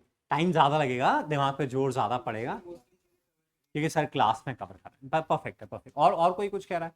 ठीक है। तो अच्छा देखो, एग्जाम में जैसे अभी हम फिर भी उतनी लैंग्वेज वाले क्वेश्चंस नहीं दे पाते हैं, बट जैसे जैसे अपन क्लोज जाएंगे एग्जाम के, जेई एडवांस में पर्टिकुलरली लैंग्वेज ज़्यादा होगी क्वेश्चंस में, और रीड करने में you will take time, understand करने में थोड़ा समय लगेगा। तो थोड़ा टेक्स्ट रोज रीड किया करो। मैं एडवाइस करूँगा न्यूज़पेपर रीड करो। से अभी अभी चैप्टर फिजिक्स, जैसे फिजिक्स की बुक तो आप रीड कर सकते हो आराम से। फिजिक्स में कोई भी बुक पढ़ोगे, आपको थोड़ा सब्जेक्ट में बेसिक इंटरेस्ट आएगा। पूरा हमारे को टाइम ही नहीं मिलता, पढ़ने का ही टाइम नहीं मिलता। हाँ, पढ़ने का ही टाइम नहीं मिलता।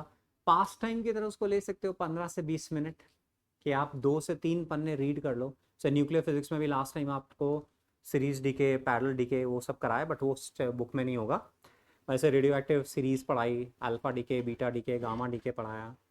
बीच बीच में बुक में कुछ एग्जाम्पल्स होते हैं, आप उनको रीड करोगे तो वहाँ थोड़ा टेक्स्ट होता है। अच्छा, तो आप थोड़ा रीड करोगे ना, तो थोड़ा जल्दी रीड करने की आदत पड़ेगी, जल्दी रीड समझने की आदत पड़ेगी।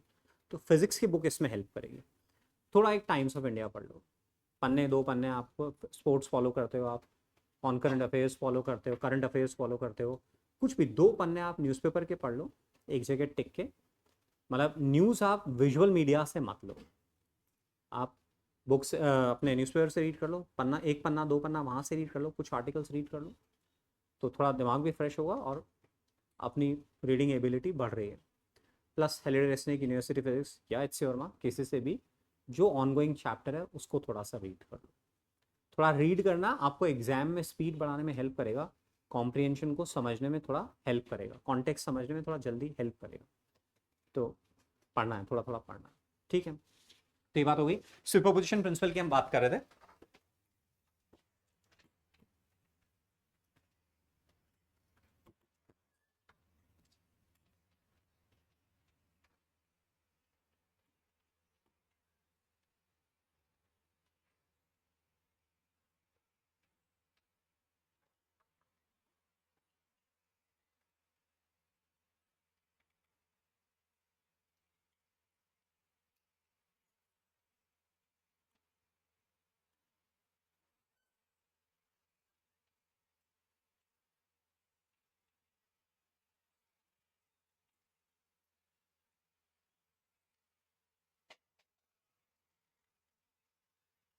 देखो ये हमारे पास फिगर है,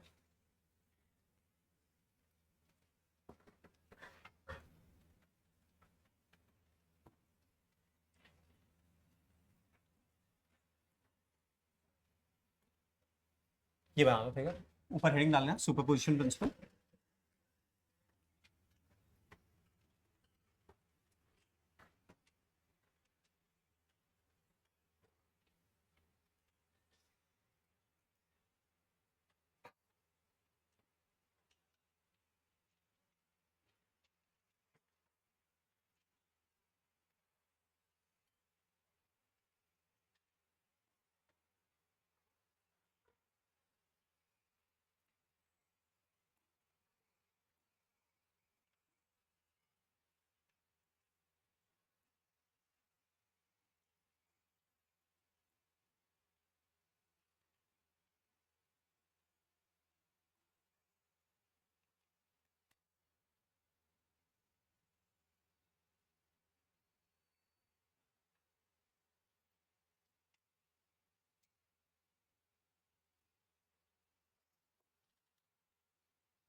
बना लिए, ये दोनों फिगर बना सकते हो।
तो इसमें हम कर क्या रहे हैं कि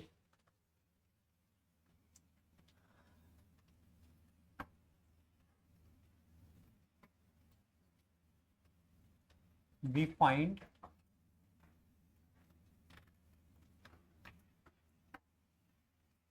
current to each resistor by short circuiting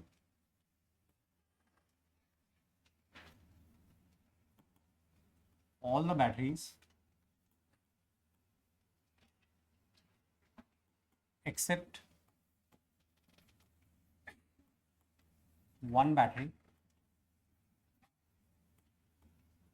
turn by turn. Darshan, इस स्टेटमेंट का मीनिंग बता सकते हो?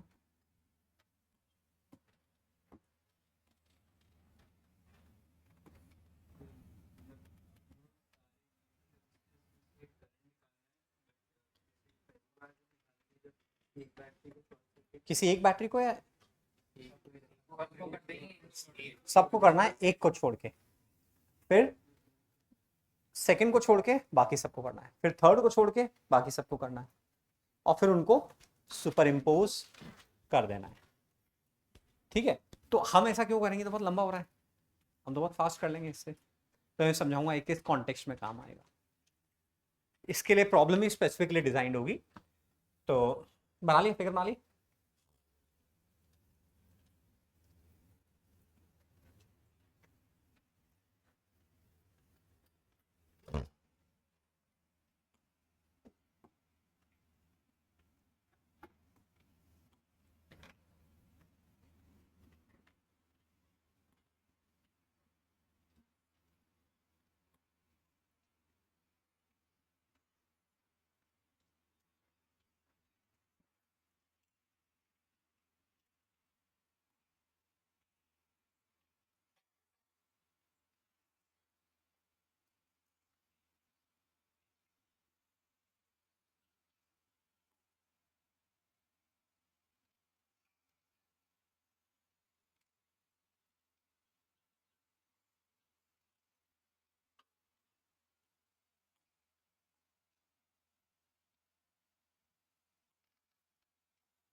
करेक्ट।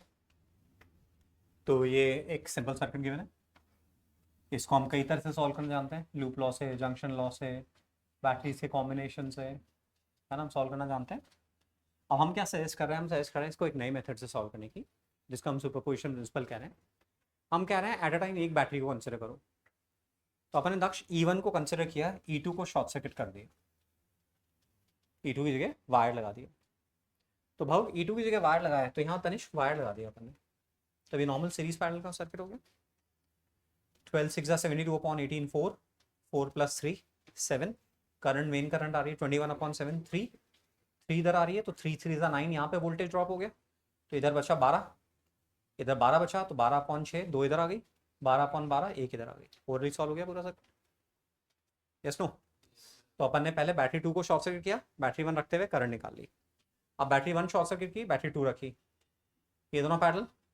6 is 18/9, 2, 2 + 12 14, 84/14 6, 6 एम्पियर आ रही है।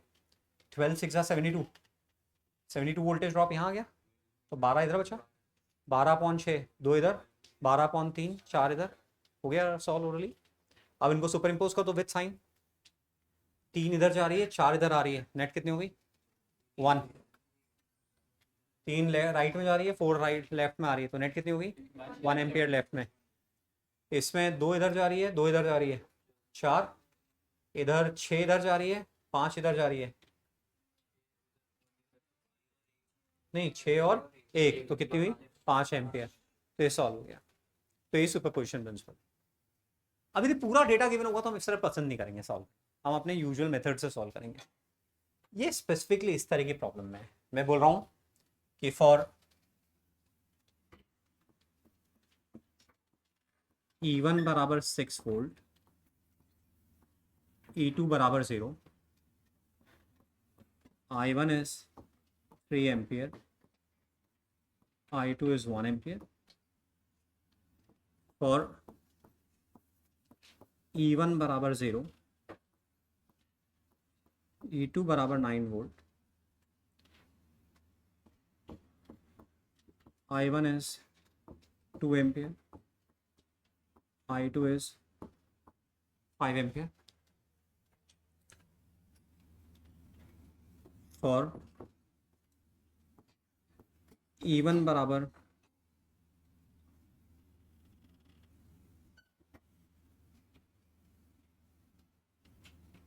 9 वोल्ट, E2 बराबर 18 वोल्ट,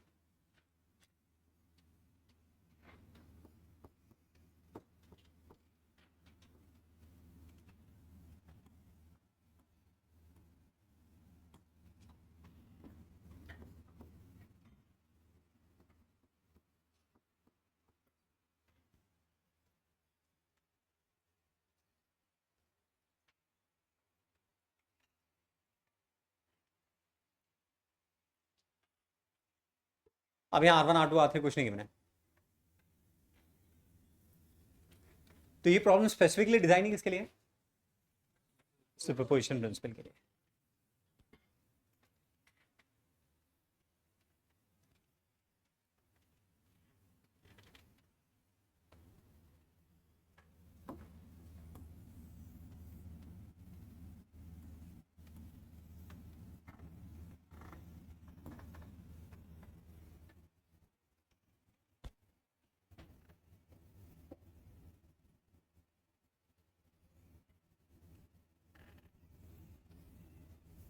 किसी को कॉन्सेप्चुअली कुछ पूछना हो तो पूछो क्लास सर की।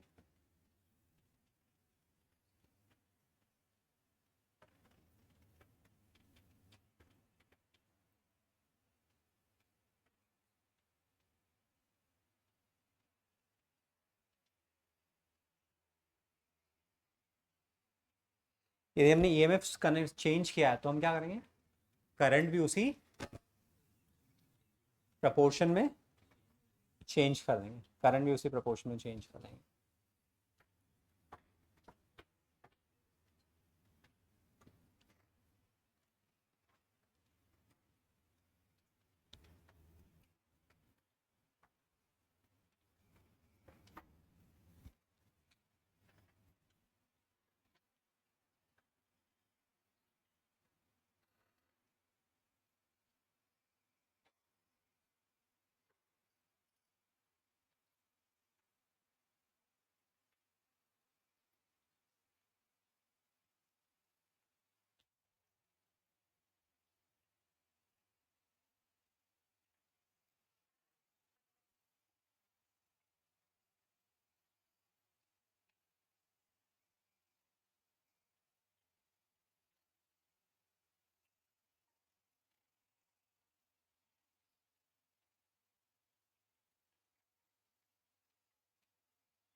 करें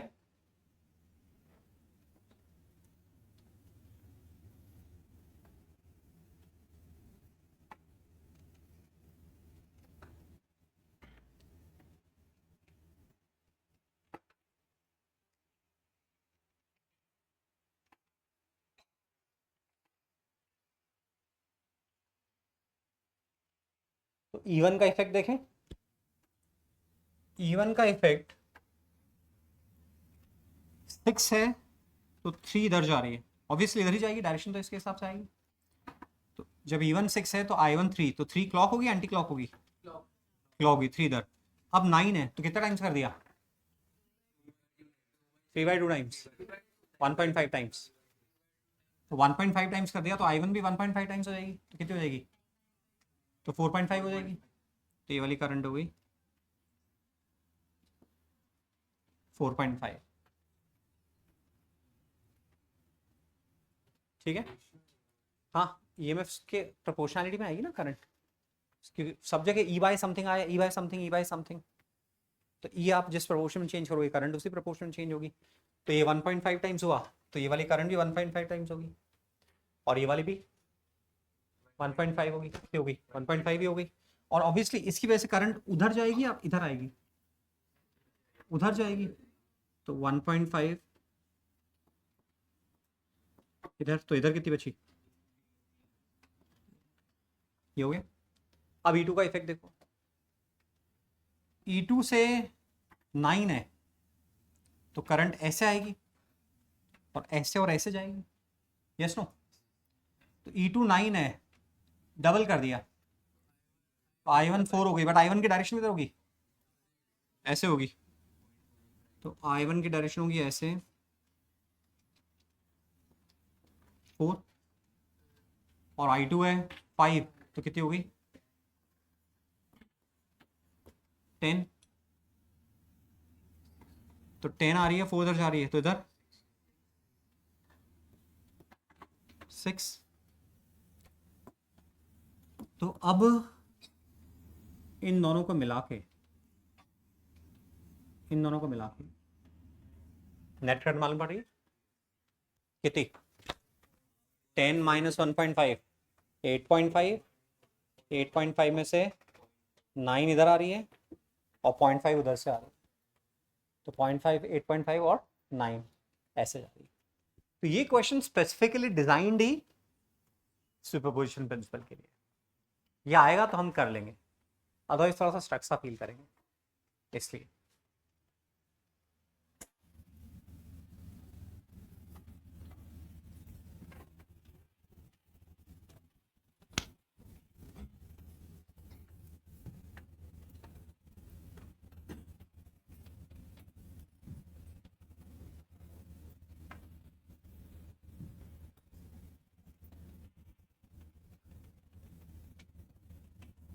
कौन सी वाली फाइल है?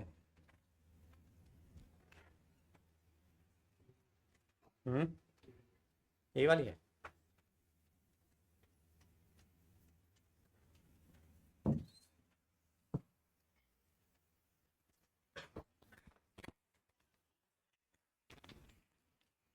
तो आज क्या क्या चीज़ें ध्यान रहेगी जो अपन ने शुरू में डिस्कस करी? हाँ, कि अपने को ये लिख सकते हैं, कि अपन लेक्चर के टॉप पे लिख सकते हैं ताकि ध्यान रहे।